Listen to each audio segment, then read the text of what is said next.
തെരഞ്ഞെടുപ്പ് സാധ്യതകൾ, വിജയ സാധ്യതകൾ, അതിലെ രാഷ്ട്രീയ സമവാക്യങ്ങൾ ഏത് തരത്തിൽ ഉരുത്തിരിഞ്ഞു വരുന്നു എന്നുകൂടി ഈ അഭിപ്രായ സർവേകൾ പറയുന്നുണ്ട്. അതുൾപ്പെടെയുള്ള ചടുലമായ രാഷ്ട്രീയ നീക്കങ്ങൾ ഇലക്ഷൻ ഗേറ്റിൽ ഉണ്ടാകും.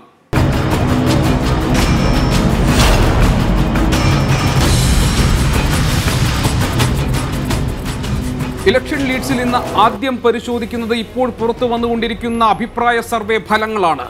ABPയും അതുപോലെ തന്നെ റിപ്പബ്ലിക്കും നടത്തിയിട്ടുള്ള അഭിപ്രായ സർവേ ഫലങ്ങൾ ഒന്നൊന്നായി പുറത്തു വന്നുകൊണ്ടിരിക്കുകയാണ്. രാജ്യം ആകാംക്ഷയോടുകൂടി ഉറ്റുനോക്കുന്ന ഉത്തർപ്രദേശിൽ ഇത്തവണ BJPക്ക് കാലിടറും എന്നാണ് അഭിപ്രായ സർവേ ഫലം പറയുന്നത്. നമ്മൾ ശ്രദ്ധിക്കേണ്ട ഏറ്റവും പ്രധാനപ്പെട്ട കാര്യം, പ്രിയങ്ക ഗാന്ധിയുടെ രാഷ്ട്രീയ രംഗപ്രവേശനം പ്രഖ്യാപിക്കപ്പെടുന്നതിന് മുൻപ് നടത്തിയ അഭിപ്രായ സർവേ ഫലങ്ങളാണ് പുറത്തു വന്നുകൊണ്ടിരിക്കുന്നത്. സമാജ്വാദി പാർട്ടി BSP കൂട്ടുകെട്ട് സ്വാഭാവികമായും BJPക്ക് ഉണ്ടാക്കാൻ പോകുന്ന തിരിച്ചടിയെക്കുറിച്ച് ഈ ഫലങ്ങൾ പറയുന്നുണ്ട്. NDAക്ക് ഉത്തർപ്രദേശിൽ തിരിച്ചടി ഉണ്ടാകുമെന്ന് അഭിപ്രായ സർവേ പറയുന്നു. BJP 25 സീറ്റിൽ ഒതുങ്ങും. കഴിഞ്ഞ തവണ BJP സഖ്യത്തിന് 72 സീറ്റ്, 80 സീറ്റുകളുള്ള ഉത്തർപ്രദേശിൽ 72 സീറ്റ് കിട്ടിയെടുത്താണ് ഇത്തവണ അത് 25ലേക്ക് ഒതുങ്ങും എന്ന അഭിപ്രായ സർവേകൾ പ്രവചിക്കുന്നത്. ഗുജറാത്ത് സംസ്ഥാനം BJP തൂത്തുവാരുമെന്നും അഭിപ്രായ സർവേയിൽ പറയുന്നുണ്ട്. റിപ്പബ്ലിക് TVയുടെ അഭിപ്രായ സർവേയിൽ BJPക്ക് അനുകൂലമായിട്ടുള്ള ജനവിധിയാണ് അല്ലെങ്കിൽ അഭിപ്രായങ്ങളാണ് പുറത്തു വന്നുകൊണ്ടിരിക്കുന്നത്. ബീഹാറിൽ 35 സീറ്റുകൾ BJP നേടും എന്നാണ് സർവേ വ്യക്തമാക്കുന്നത്. അഭിപ്രായ സർവേ ഫലങ്ങൾ പുറത്തു വന്നുകൊണ്ടിരിക്കുമ്പോൾ അതിൻ്റെ ഏറ്റവും പുതിയ വിശദാംശങ്ങൾ നൽകാൻ ഞങ്ങളുടെ പ്രതിനിധി വൈശാഖ് ചേരുന്നു. വൈശാഖ് ശ്രീധരൻ ഡൽഹിയിൽ നിന്ന് ഏറ്റവും പുതിയ വിവരങ്ങൾ നൽകാൻ. വൈശാഖ്, അഭിപ്രായ സർവേ ഫലങ്ങൾ പുറത്തു വന്നുകൊണ്ടിരിക്കുകയാണ് ABPയുടെയും റിപ്പബ്ലിക്കിന്റെയും. ഉത്തർപ്രദേശിൽ BJPക്ക് അടിതെറ്റും ഇക്കുറി എന്നാണ് ABP സർവേ ഫലങ്ങൾ പറയുന്നത്. ഏതൊക്കെ സംസ്ഥാനങ്ങളിലെ ജനവിധിയുടെ സാധ്യതകളാണ് ഈ സർവേ ഫലത്തിലൂടെ ഇപ്പോൾ പുറത്തു വന്നിരിക്കുന്നത്? എന്താണ് ABPയും റിപ്പബ്ലിക്കും പ്രവചിക്കുന്നത്? ഗോപികൃഷ്ണൻ, 2019 ലോക്സഭാ തിരഞ്ഞെടുപ്പിൽ BJPക്ക് ഒരു അനുകൂലമായ ഒരു വിധിയെഴുത്തല്ല ഇപ്പോൾ ABP ഇവിടെ ഫലം വ്യക്തമാക്കുന്നത്. അതുപോലെ തന്നെ കോൺഗ്രസിനും അത്ര സുഖകരമായിരിക്കില്ല എന്ന തരത്തിൽ തന്നെയാണ് ABPയുടെ ഫലം വരുന്നത്. കാരണം പ്രധാനമായും പറയുന്നത് ഇവർ രണ്ടും തമ്മിൽ ഇഞ്ചോടിഞ്ച് പോരാട്ടമായിരിക്കും തന്നെയാണ് പറയുന്നത്. അതേസമയം റിപ്പബ്ലിക്കിൻ്റെ ഫലം പൂർണ്ണമായിട്ടും BJPക്ക് ഒരു ആധികാരികമായ വിജയം 2019 ലോക്സഭാ തിരഞ്ഞെടുപ്പിൽ ഉണ്ടാകുമെന്ന തരത്തിൽ തന്നെയാണ് പറയുന്നത്. പക്ഷേ പ്രധാനപ്പെട്ട ഒരു കാര്യം, ABP നടത്തിയ സർവേയിൽ പ്രധാനമായും നമ്മൾ ചിന്തിക്കേണ്ടത്, പ്രധാനമായും നമുക്ക് വിലയിരുത്തേണ്ടത് ഉത്തർപ്രദേശിലെ ഫലമാണ്. ഉത്തർപ്രദേശിൽ കഴിഞ്ഞ തവണ BJPക്ക് 2014 ലോക്സഭാ തിരഞ്ഞെടുപ്പിൽ BJP മിന്നുന്ന പ്രകടനമാണ് കാഴ്ചവെച്ചത്. എന്നാൽ ഈ തവണ BJPക്ക് ഉത്തർപ്രദേശിൽ കാലിടറും എന്ന് തന്നെയാണ് ABPയുടെ ഫലം പറയുന്നത്. കാരണം SP-BSP സഖ്യത്തിന് BSP സഖ്യം ഒരു കറുത്ത കുതിരയായി അവിടെ മാറുമെന്നാണ് പറയുന്നത്. അവ 51 സീറ്റിലധികം പിടിച്ചെടുത്തുകൊണ്ട് BJPക്ക് ശക്തമായ ഒരു വെല്ലുവിളി ഉയർത്തുമെന്നും പറയുന്നു. BJPക്ക് അതേസമയം 25 സീറ്റിലേക്ക്, കഴിഞ്ഞ തവണ BJP 70-ലധികം സീറ്റുകൾ നേടിയ ഒരു സംസ്ഥാനമാണ് ഉത്തർപ്രദേശ്. ഈ തവണ BJPക്ക് 25 സീറ്റിലേക്ക് മാത്രം BJP ചുരുങ്ങാൻ സാധ്യതയുണ്ടെന്നാണ് ഇപ്പോൾ ABP വോട്ടർ ഫലം പറയുന്നത്. കാരണം പ്രധാനമായും അവർ പറയുന്നത് BJPക്ക് സവർണ വോട്ടുകൾ BJPക്ക് നഷ്ടപ്പെടാൻ സാധ്യതയുണ്ട്. അത് SP-BSP എന്ന ബന്ധത്തിലേക്ക് ആ രീതിയിലേക്ക് വോട്ടുകൾ മാറാൻ സാധ്യതയുണ്ട് എന്ന തരത്തിലാണ് പറയുന്നത്. ഗുജ്ജറും അതുപോലെ തന്നെ ജാട്ട് സമുദായവും BJPക്ക് എതിരാകുമെന്നും പറയുന്നു. അതേസമയം കോൺഗ്രസിൻ്റെ കാര്യത്തിൽ ഒരു ദയനീയമായ ഒരു പ്രകടനമായിരിക്കും ഉത്തർപ്രദേശിൽ ഉണ്ടാകുക എന്നും പറയുന്നു. കോൺഗ്രസ്, പ്രിയങ്ക ഗാന്ധിയുടെ വരവ് കോൺഗ്രസിന് യാതൊരു തരത്തിലുള്ള ഒരു ഗുണകരമായ ഒരു തരത്തിൽ സംഭവിക്കില്ല എന്ന തരത്തിൽ തന്നെയാണ് ഇപ്പോൾ ABP വോട്ടർ പറയുന്നത്. എനിക്ക് അതിൽ മാത്രമാണ് ഒരു സംശയമുള്ളത്. ഒരുപക്ഷെ പ്രിയങ്ക ഗാന്ധിയുടെ രാഷ്ട്രീയ രംഗപ്രവേശനം പ്രഖ്യാപിക്കപ്പെടുന്നതിന് മുൻപായിരിക്കും ഈ അഭിപ്രായ സർവേകൾ വന്നിട്ടുണ്ടാവുക. സ്വാഭാവികമായും പ്രിയങ്ക ഗാന്ധി ഉണ്ടാക്കാൻ പോകുന്ന സ്വാധീനം ഈ തെരഞ്ഞെടുപ്പിൽ എത്ര വലുതാണ് എന്ന് പ്രവചിക്കാൻ ഈ അഭിപ്രായ സർവേകളിൽ അതിൻ്റെ പ്രവചനം ഇതിൽ പ്രതിഫലിക്കില്ല എന്നാണ് നമ്മൾ മനസ്സിലാക്കേണ്ടത്. അതേസമയം തന്നെ ഉത്തർപ്രദേശിൽ BJP ഉൾപ്പെടുന്ന NDA മുന്നണിക്കും കനത്ത തിരിച്ചടിയായിരിക്കും ഈ ലോക്സഭാ തെരഞ്ഞെടുപ്പിൽ ഉണ്ടാവുക എന്ന പ്രവചനമാണ് ഏറ്റവും ശ്രദ്ധേയം. അതേസമയം ഗുജറാത്ത് പോലുള്ള സംസ്ഥാനങ്ങൾ BJP തൂത്തുവാരും എന്നും ഈ അഭിപ്രായ സർവേ വരുന്നു. ഏതായാലും സ്വാഭാവികമായും അതത് സംസ്ഥാനങ്ങളിൽ ഏത് നിലയ്ക്കാണ് ജനവിധി മാറിമറിയാൻ പോകുന്നത് എന്ന കാര്യമായിരിക്കും അഭിപ്രായ സർവേയുടെ ഫലം പൂർണ്ണമായും പുറത്തു വരുമ്പോൾ നമുക്ക് മനസ്സിലാക്കാൻ കഴിയുക. ഇലക്ഷൻ ഗേറ്റ് ഇനി കടക്കുന്നത് ഇലക്ഷൻ ലീഡ്സിലേക്കാണ്. ഈ സമയങ്ങളിൽ, ഈ കഴിഞ്ഞ 2 ദിവസമായി നമ്മൾ ഏറ്റവും അധികം ചർച്ച ചെയ്യുന്നത് ഉമ്മൻചാണ്ടിയുടെ തെരഞ്ഞെടുപ്പ് സാധ്യതകളെക്കുറിച്ചാണ്. ഉമ്മൻചാണ്ടി എന്ന ജനപ്രിയ നേതാവ് ഇത്തവണ ലോക്സഭാ തെരഞ്ഞെടുപ്പിൽ മത്സരിക്കുമോ ഇല്ലയോ എന്ന അഭ്യൂഹം ശക്തമായിക്കൊണ്ടിരിക്കുകയാണ്. അതിലെന്താണ് ഇപ്പോൾ ഏറ്റവും പുതുതായി സംഭവിച്ചിരിക്കുന്നത് നമുക്ക് നോക്കാം. Election Leeds.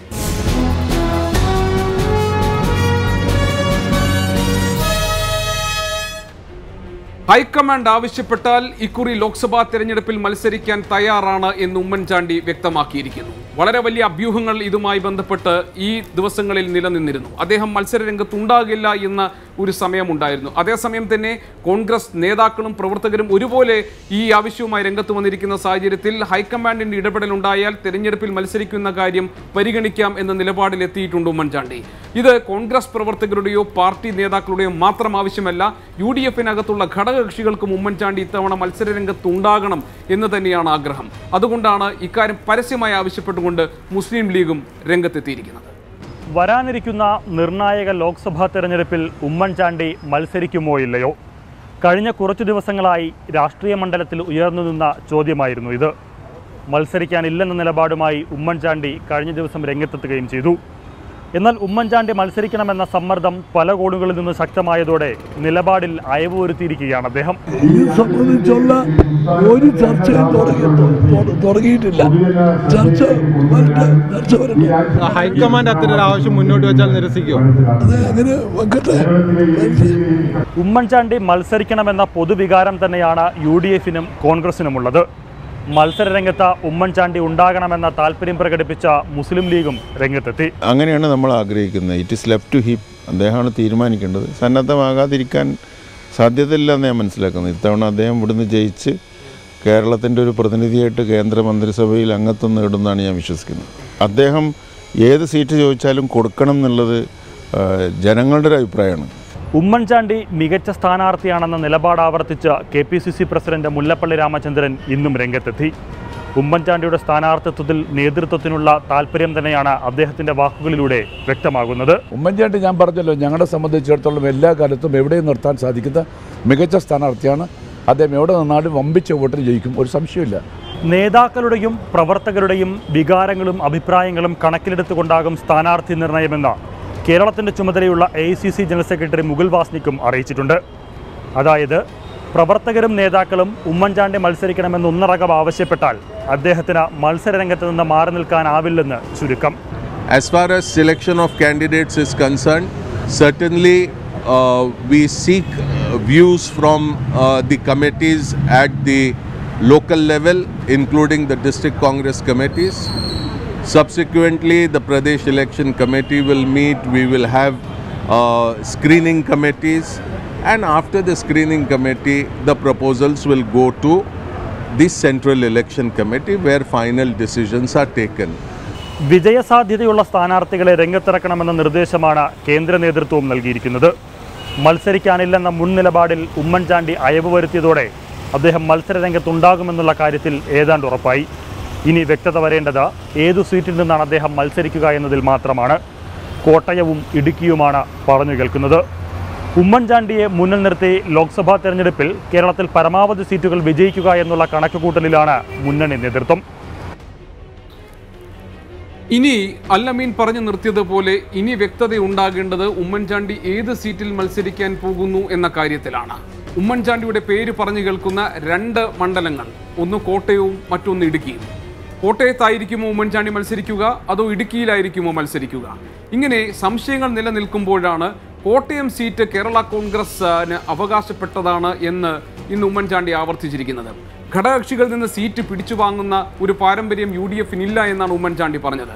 തെരഞ്ഞെടുപ്പിന് മുന്നോടിയായി കേരള കോൺഗ്രസ് നടത്തുന്ന കേരള യാത്ര ഉദ്ഘാടനം ചെയ്യുമ്പോഴാണ് ഉമ്മൻചാണ്ടി ഈ കാര്യം അസന്നിഗ്ധമായി വ്യക്തമാക്കിയിരിക്കുന്നത്. എന്ന് പറഞ്ഞാൽ ഇടുക്കിയിലെ സീറ്റിലേക്കായിരിക്കും ഉമ്മൻചാണ്ടി മത്സരത്തിനായി എത്തുക എന്ന് ചുരുക്കം. ഇടതുപക്ഷ സർക്കാരിനെ രൂക്ഷമായ ഭാഷയിൽ വിമർശിച്ചും UDF സർക്കാരിന്റെ ഭരണകാലത്തെ നേട്ടങ്ങൾ എണ്ണിപ്പറഞ്ഞുമായിരുന്നു ഉമ്മൻചാണ്ടി സംസാരിച്ചു തുടങ്ങിയത്. ഇടതുപക്ഷം UDF-നെ ഭയപ്പെടുന്നു. KM മാണിക്കെതിരെ 3 തവണ വിജിലൻസ് അന്വേഷണം നടത്തി, കുറ്റവിമുക്തനാക്കി. വീണ്ടും അന്വേഷണം പ്രഖ്യാപിച്ചു. പക്ഷേ ഒന്നും സംഭവിക്കില്ല. മാണി സാറിന്റെ 13ാം ബജറ്റ് സമയത്ത് LDF നിയമസഭയിൽ നടത്തിയ അക്രമം ഇന്നും അവരെ വേട്ടയാടുന്നു. കോട്ടയം സീറ്റ് കേരള കോൺഗ്രസിന് തന്നെ നൽകും. ഘടകകക്ഷികൾക്ക് അർഹമായ പ്രാതിനിധ്യം നൽകുന്ന മുന്നണിയാണ് UDF. ആരുടെയും സീറ്റ് പിടിച്ചെടുക്കില്ല എന്ന് ഉമ്മൻചാണ്ടി പറഞ്ഞു. കേരള കോൺഗ്രസിന് നിലവിലുള്ള സീറ്റ് കോട്ടയം, അത് കേരള കോൺഗ്രസിന് ഘടകകക്ഷികളുടെ സീറ്റ് പിടിച്ചെടുക്കാനോ ഘടകകക്ഷികൾക്ക് കിട്ടേണ്ട അവസരങ്ങൾ നിഷേധിക്കാനോ ഒന്നും കോൺഗ്രസ് ഒരിക്കലും ശ്രമിക്കത്തില്ല. അതാണ് UDFന്റെ ശക്തി. Kerala Congress M chairman KM Mani അധ്യക്ഷനായിരുന്നു. Party working chairman PJ Joseph Kerala യാത്രയുടെ പതാക ജാഥ ക്യാപ്റ്റൻ ജോസ് K മാണി MPക്ക് കൈമാറി.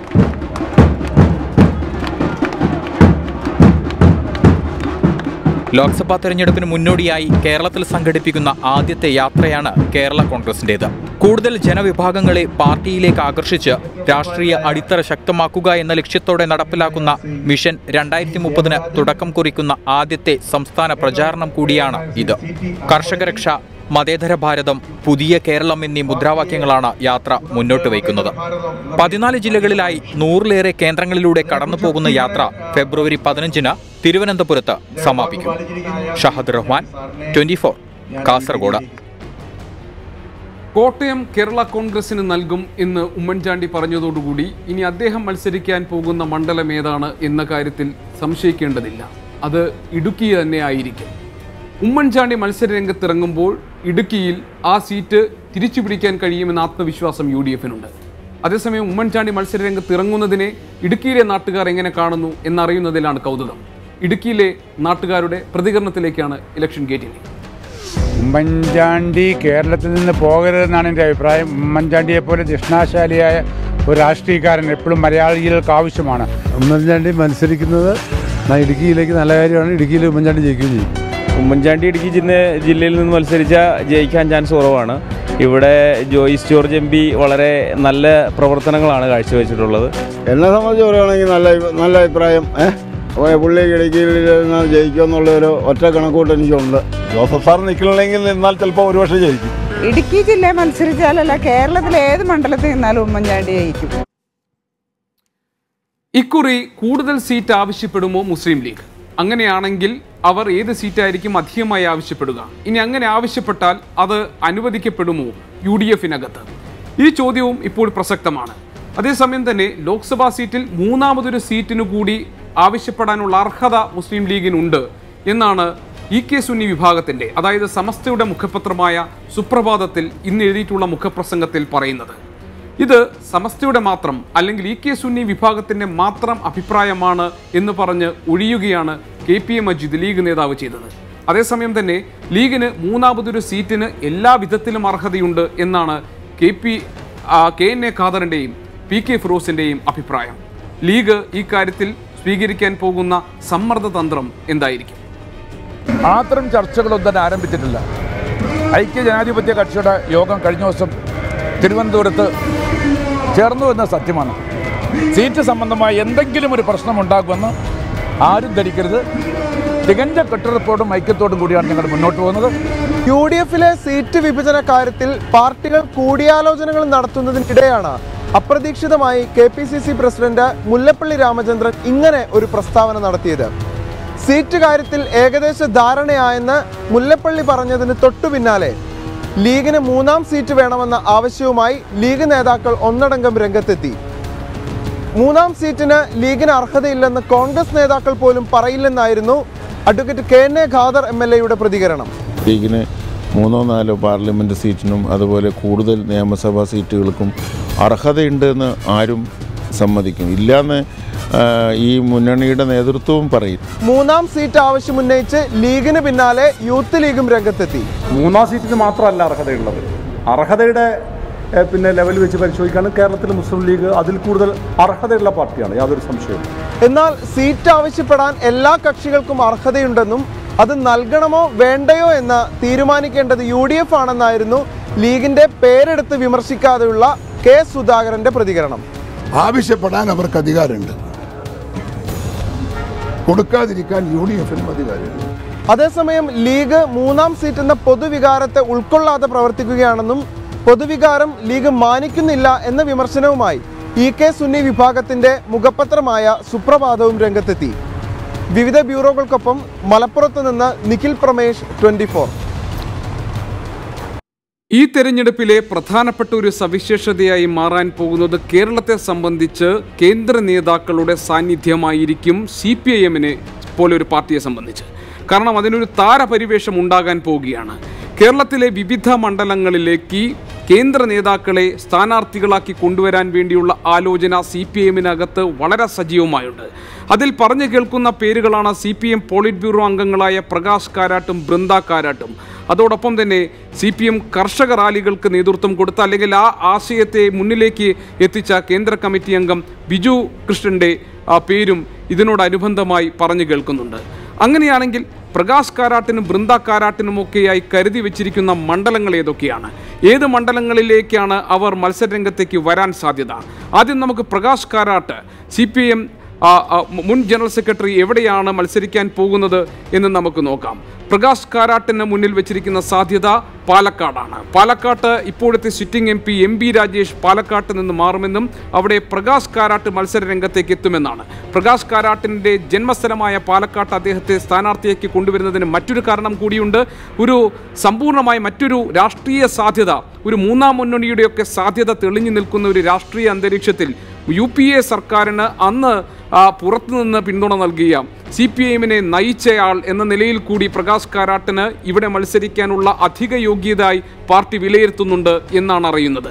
പ്രകാശ് കാരാട്ട് പാലക്കാട്ട് മത്സര രംഗത്തുണ്ടാകുമ്പോൾ അത് നമുക്ക് കാത്തിരുന്ന് കാണേണ്ട കാര്യമാണ്. പോളിറ്റ് ബ്യൂറോ അംഗവും പ്രകാശ് കാരാട്ടിൻ്റെ ഭാര്യയുമായ ബൃന്ദ കാരാട്ട് മത്സര രംഗത്തേക്ക് വരാൻ പോകുന്നു എന്നും അഭ്യൂഹങ്ങളുണ്ട്. ബൃന്ദ കാരാട്ടിനും സാധ്യത കൽപ്പിക്കുന്നത് പാലക്കാട് തന്നെയാണ്. പാലക്കാട്ട് ഒന്നുകിൽ പ്രകാശ് കാരാട്ട് അതല്ലെങ്കിൽ ബൃന്ദ കാരാട്ട്, ഇവരിൽ ആരെങ്കിലും ഒരാളായിരിക്കും ഇവിടെ മത്സര രംഗത്തുണ്ടാകാൻ പോകുന്നത് എന്നാണ് അറിയുന്നത്. മറ്റൊരു കേന്ദ്ര നേതാവിൻ്റെ പേര് പറഞ്ഞു കേൾക്കുന്നത്, മൂന്നാമതൊരാൾ കൂടി ഇവിടെ ഒരു സാധ്യതയായി പറഞ്ഞു കേൾക്കുന്നത് ബിജു വി കൃഷ്ണനാണ്. ബിജു വി കൃഷ്ണനെ കേരളം അറിയുന്നത്, ഒരുപക്ഷെ കൂടുതലായി അറിയുന്നത് CPM-ന്റെ കേന്ദ്ര കമ്മിറ്റി അംഗം എന്നതിനൊപ്പം തന്നെ ഈ വലിയ വാർത്താ പ്രാധാന്യം നേടിയ കർഷക മഹാറാലിയുടെ ആശയം മുന്നോട്ട് വെച്ചതും അതിൻ്റെ മുഖ്യ സംഘാടകനായി നിന്നതും ബിജു വി കൃഷ്ണനാണ്. ബിജു വി കൃഷ്ണന് വേണ്ടി പാർട്ടി കരുതി വെച്ചിരിക്കുന്ന 2 സാധ്യതാ മണ്ഡലങ്ങൾ ഒന്നെങ്കിൽ കാസർഗോഡ് അല്ലെങ്കിൽ കണ്ണൂർ. ഈ സംസ്ഥാനത്തിന് പുറത്ത് വിജയസാധ്യത കുറവായതുകൊണ്ട് കൂടിയാണ് ഈ നേതാക്കളെ കേരളത്തിലേക്ക് കൊണ്ടുവരുന്നത് എന്നും കഥകൾ പ്രചരിക്കുന്നുണ്ട്. 2 പശ്ചിമ ബംഗാളിലെ 2ഉം അതുപോലെ തന്നെ ത്രിപുരയിൽ 2ഉമാണ് ഇപ്പോൾ പാർലമെന്റിലേക്കുള്ള CPM-ന്റെ പ്രതിനിധികളായുള്ളത്. കേരളത്തിൽ കൂടുതൽ വിജയസാധ്യതയുള്ളതുകൊണ്ട് വിജയം ഉറപ്പായ മണ്ഡലങ്ങളിലേക്ക് കേന്ദ്ര നേതാക്കളെ കൊണ്ടുവരാൻ വേണ്ടിയാണ് പാർട്ടി ആലോചിക്കുന്നത്. ഇത് എത്രമാത്രം സാധ്യതയുള്ള ആലോചനയാണ്? ഇത് വെറും അഭ്യൂഹം മാത്രമായി അവസാനിക്കാൻ സാധ്യതയുണ്ടോ? ഞങ്ങളുടെ പ്രതിനിധി തയ്യാറാക്കിയ പ്രത്യേക റിപ്പോർട്ടിലേക്കാണ് ഇനി. ബംഗാൾ, ത്രിപുര, കേരളം CPM-ന്റെ ശക്തി കേന്ദ്രങ്ങളായി എന്നും വിശേഷിപ്പിക്കപ്പെട്ടിരുന്നത് ഈ 3 സംസ്ഥാനങ്ങളാണ്. ബംഗാളിന് പിന്നാലെ ത്രിപുരയും CPM-ന് നഷ്ടമായതോടെ കേരളം മാത്രമാണ് ആകെയുള്ള സ്വാധീന മേഖല. ബംഗാളിലും ത്രിപുരയിലും നിലവിൽ 2 വീതം MP-മാർ CPM-നുണ്ട്. വരുന്ന തെരഞ്ഞെടുപ്പിൽ ഈ സീറ്റുകൾ പോലും നിലനിർത്തുക CPM-ന് പ്രയാസമാണ്. ഈ പശ്ചാത്തലത്തിലാണ് കേന്ദ്ര നേതാക്കളെ കേരളത്തിൽ നിന്ന് പാർലമെന്റിലേക്ക് അയക്കാനുള്ള ആലോചന പാർട്ടിയിൽ നടക്കുന്നത്. പോളിറ്റ് ബ്യൂറോ അംഗങ്ങളായ പ്രകാശ് കാരാട്ടിനും ബൃന്ദ കാരാട്ടിനുമാണ് പ്രധാന പരിഗണന. കേന്ദ്ര കമ്മിറ്റി അംഗമായ ബിജു കൃഷ്ണന്റെ പേരും ചർച്ചകളിലുണ്ട്. 2 ടൈം പൂർത്തിയാക്കിയ MP രാജേഷിനെ ഒഴിവാക്കി പകരം പാലക്കാട് നിന്ന് പ്രകാശ് കാരാട്ടിനെയോ ബൃന്ദ കാരാട്ടിനെയോ മത്സരിപ്പിക്കാനും സാധ്യതയുണ്ട്. കേന്ദ്ര നേതാക്കളെ സംസ്ഥാനത്ത് നിന്ന് മത്സരിപ്പിക്കുന്ന കാര്യത്തിൽ പ്രാഥമികാലോചനകൾ മാത്രമാണ് പാർട്ടിയിൽ നടന്നിട്ടുള്ളത്. കേന്ദ്ര നേതാക്കളെ മുന്നിൽ നിർത്തി പോരാട്ടം ശക്തമാക്കാനുള്ള ആലോചനയും CPM-ലുണ്ട്. 24 തിരുവനന്തപുരം. US ഹാക്കർമാരുടെ വെളിപ്പെടുത്തലും പ്രതിപക്ഷ പാർട്ടികളുടെ ആക്ഷേപങ്ങളും നിലനിൽക്കുമ്പോൾ ഇപ്പോൾ ഏറ്റവും അധികം നമ്മൾ കാത്തിരുന്ന ഒരു കാര്യമാണ്, ഇത്തവണ ഇലക്ട്രോണിക് വോട്ടിംഗ് മെഷീൻ ആയിരിക്കുമോ അതോ ബാലറ്റ് പേപ്പർ ആയിരിക്കുമോ തിരഞ്ഞെടുപ്പിന് ഉപയോഗിക്കുന്നതാണ്. ബാലറ്റ് പേപ്പർ ഉപയോഗിക്കില്ല എന്നും വോട്ടിംഗ് യന്ത്രം തന്നെ ഉപയോഗിക്കുമെന്നും മുഖ്യ തെരഞ്ഞെടുപ്പ് കമ്മീഷണർ സുനിൽ അറോറ ഇന്ന് വ്യക്തമാക്കിയിട്ടുണ്ട്. വോട്ടെടുപ്പിന് ബാലറ്റ് പേപ്പറിലേക്ക് മടങ്ങിപ്പോകേണ്ട യാതൊരു സാഹചര്യവും ഇപ്പോഴില്ലെന്നും വോട്ടിംഗ് യന്ത്രങ്ങൾ ഉപേക്ഷിക്കാൻ കഴിയില്ല എന്നുമാണ് തെരഞ്ഞെടുപ്പ് കമ്മീഷൻ വ്യക്തമാക്കിയിരിക്കുന്നത്.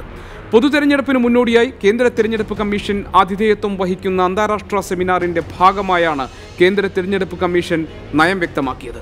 സെമിനാറിനിടെ ഇന്ത്യയും ഭൂട്ടാനും തെരഞ്ഞെടുപ്പ് സാങ്കേതിക വിജ്ഞാനം കൈമാറുന്ന ധാരണാപത്രത്തിൽ ഒപ്പിടും. ഇലക്ട്രോണിക് വോട്ടിംഗ് മെഷീനുകൾക്കെതിരെയുള്ള എല്ലാ ആരോപണങ്ങളും സുനിൽ അറോറ തള്ളി. ബാലറ്റ് പേപ്പറുകളുടെ ഉപയോഗം അടഞ്ഞ അധ്യായമാണ്. However, I would like to make it very, very clear once more that we are not going back to the era of ballot papers. Supreme കോടതിയുടെ നിർദ്ദേശമനുസരിച്ച് വിവിപാറ്റ് മെഷീനുകൾ ഘടിപ്പിച്ചിട്ടുള്ള വിവരവും അദ്ദേഹം ചൂണ്ടിക്കാട്ടി. ഇത് വോട്ടിംഗിന്റെ സുതാര്യത കൂടുതൽ വ്യക്തമാക്കും. വോട്ടിംഗ് മെഷീനെതിരെ നടക്കുന്ന പ്രചരണങ്ങളൊന്നും കണക്കിലെടുക്കേണ്ടെന്നാണ് കമ്മീഷന്റെ സമീപനം.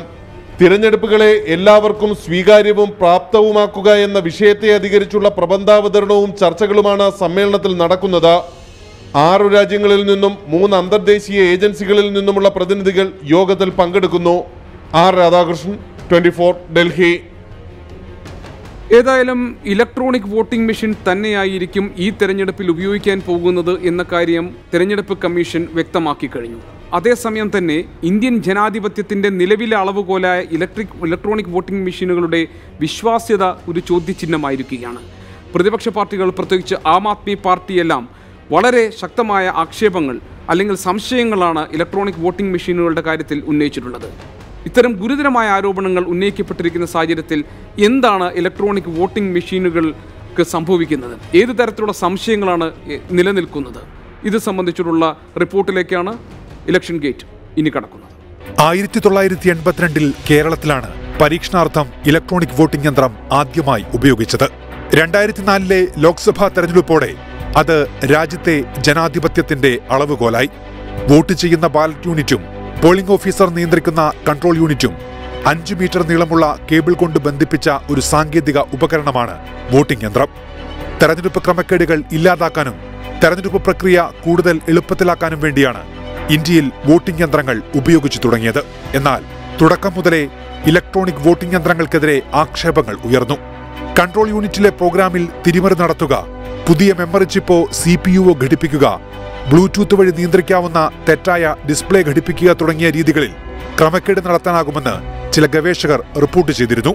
2009 ലോക്സഭാ തെരഞ്ഞെടുപ്പിന് പിന്നാലെ BJPയുടെ മുതിർന്ന നേതാവ് LK അദ്വാനി വോട്ടിംഗ് യന്ത്രത്തിൽ അവിശ്വാസം രേഖപ്പെടുത്തി രംഗത്തു വന്നു. 2017 Aam Aadmi party MLA Saurabh Bharadwaj voting യന്ത്രത്തിൽ ക്രമക്കേട് നടത്താനാകുമെന്ന് നിയമസഭയിൽ വിശദീകരിച്ചതോടെയാണ് ബാലറ്റിലേക്ക് തിരിച്ചു പോകണമെന്ന ആവശ്യം ശക്തമായത്. ഇലക്ട്രോണിക് വോട്ടിംഗ് യന്ത്രങ്ങൾ ഹാക്ക് ചെയ്യാൻ കഴിയുമെന്ന അവകാശവാദവുമായി US സൈബർ വിദഗ്ധൻ സയ്യിദ് ഷൂജ രംഗത്തു വന്നതും വൻ വിവാദമായിരുന്നു. BJP മികച്ച നേട്ടമുണ്ടാക്കിയ 2014 ലോക്സഭാ തെരഞ്ഞെടുപ്പിൽ വോട്ടിംഗ് യന്ത്രങ്ങളിൽ ഹാക്കിംഗ് നടന്നുവെന്നാണ് ഷൂജയുടെ വെളിപ്പെടുത്തൽ. എന്നാൽ വയർലെസ് സംവിധാനങ്ങളുമായി യാതൊരു ബന്ധവുമില്ലാതെ പ്രവർത്തിക്കുന്ന വോട്ടിംഗ് യന്ത്രങ്ങളിൽ ഹാക്കിംഗ് സാധ്യമല്ലെന്ന മറുവാദമാണ് തെരഞ്ഞെടുപ്പ് കമ്മീഷൻ ഉന്നയിക്കുന്നത്. Election desk, 24. സീറ്റ് വിഭജന ചർച്ചകളും സ്ഥാനാർത്ഥി സാധ്യതാ ആലോചനകളുമൊക്കെ കൊടുമ്പിരിക്കൊള്ളുകയാണ് മുന്നണികൾക്കകത്ത്. ഇത് NDA മുന്നണിക്കകത്ത് ഏത് രീതിയിലാണ് പുരോഗമിച്ചത്? ഇന്ന് BJPയുടെ കോർ കമ്മിറ്റി യോഗത്തിന്റെ വിശേഷങ്ങൾ പരിശോധിക്കുകയാണ് ഇലക്ഷൻ ലൈവിൽ.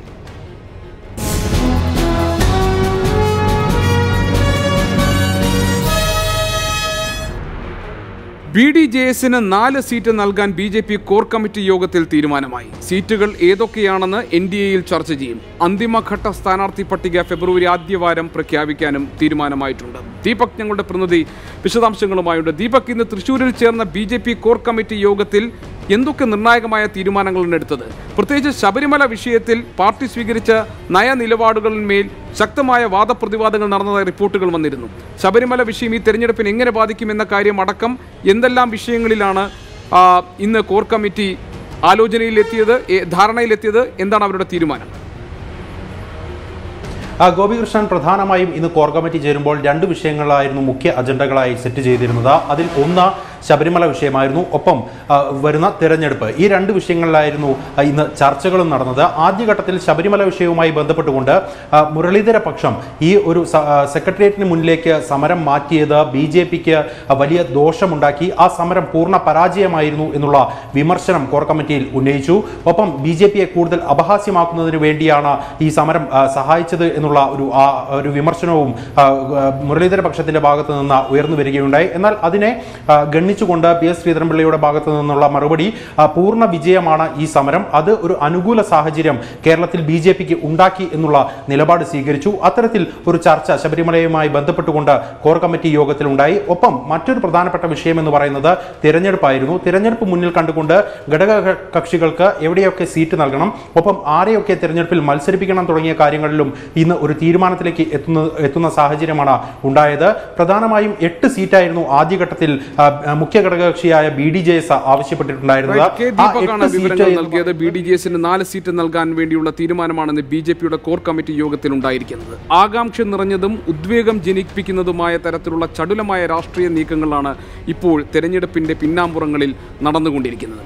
രാഷ്ട്രീയ പാർട്ടികൾ അടവ് നയങ്ങൾ പ്രഖ്യാപിച്ചുകൊണ്ട് രംഗത്ത് വരാൻ പോവുകയാണ്. അതിൻ്റെ സാധ്യതകൾ നിഴലിക്കുന്നതായിരിക്കും സീറ്റ് വിഭജനവും അതോടൊപ്പമുള്ള സ്ഥാനാർത്ഥി പ്രഖ്യാപനങ്ങളുമൊക്കെ. അതിൻ്റെ ഓരോ നിമിഷത്തെയും വിശദാംശങ്ങൾ നൽകുന്നതായിരിക്കും ഇലക്ഷൻ ഗേറ്റ്. ഇനി നാളെ ഇതേ സമയം.